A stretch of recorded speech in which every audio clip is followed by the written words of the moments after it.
Hi everyone, in today's video I am going to be showing you how I drew this flamingo using the Mont Marte color pencil set, and the set I'm using is the wooden set of 72 colors. It comes in a very attractive wooden case, and as you can see it's got a wide variety of colors.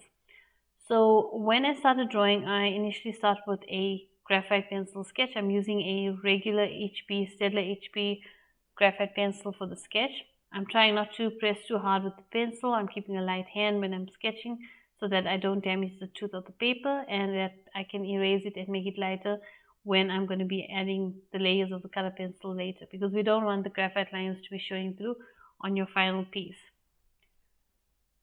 So you could, if you don't want to have a lot of erasing, as you can see I'm freehanding it. I'm not using the grid method in this one, and you could draw it on a separate piece of paper and then use transfer paper to transfer it onto your actual paper that you're using. For this one I'm using my paper that I use for all my color pencil drawings, which is a Prime Art hot press watercolor paper. It's a smooth paper, 300 GSM, acid free. So as you can see, I'm lightening the areas of the graphite pencil as I'm working area by area with from area to area with the color pencil. And I'm starting off with a very light base layer of the pink for the flamingo. We are going to come in and do multiple layers and get in all the details of the feathers and the shadows and highlights as we work through this piece. So you can see I'm starting to work in slowly, getting in all the contours of the flamingo's neck.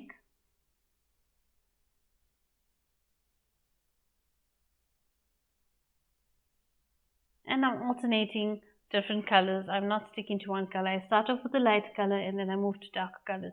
You don't have to start with the lighter colors, but it's better that way because then obviously you can darken it if it needs to be darkened. If you go too dark, it's not going to be easy to lighten.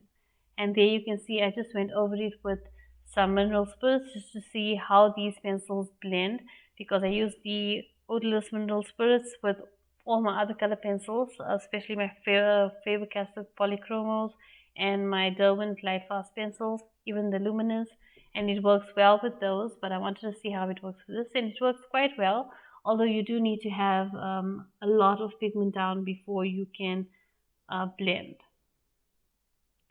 But for this, just blending the base layer, it worked perfectly.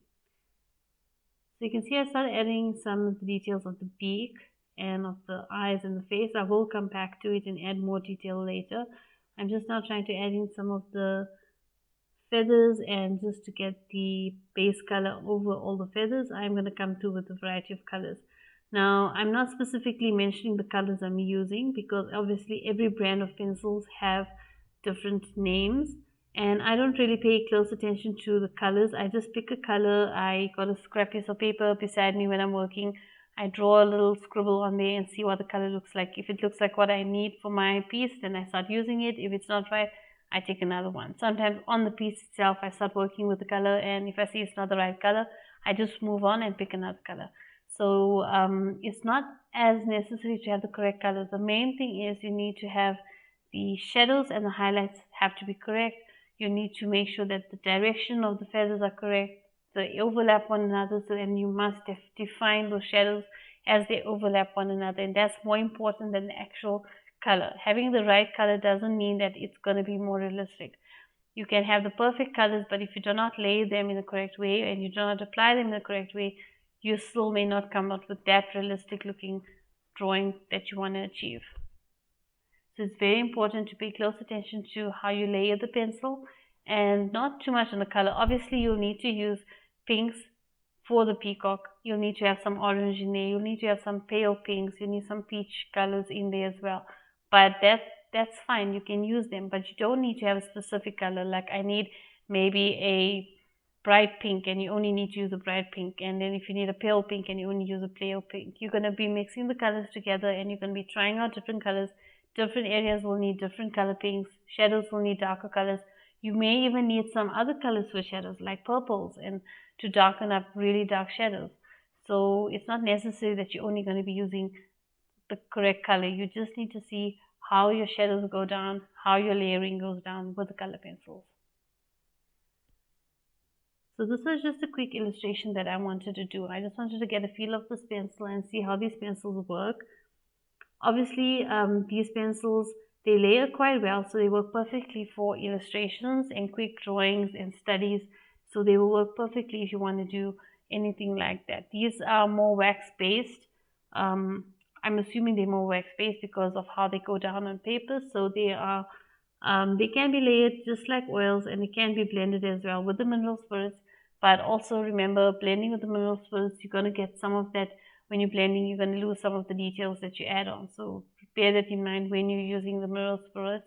Try to use a little only at the beginning, and try to use the pencil more, especially this particular pencil. Use more of the pencil to do the blending later on. So as you can see, now I'm going in and I'm starting to really define all those feathers. I've put in the areas, the shadow areas, I've put in the directions of the feathers, the types of feathers, the shapes of the feathers, and that's all going to define how the final piece is going to come out.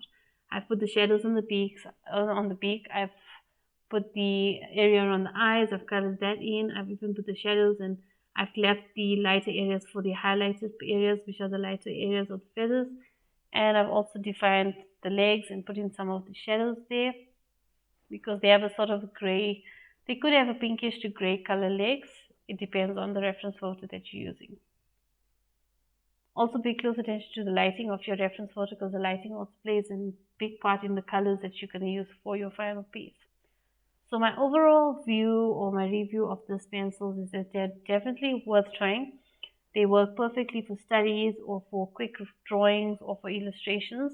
They layer well. They can be used with mineral spirits. Although you do need to have multiple layers of pencil before trying the spirits. The more pencil you have on the paper, the better they blend.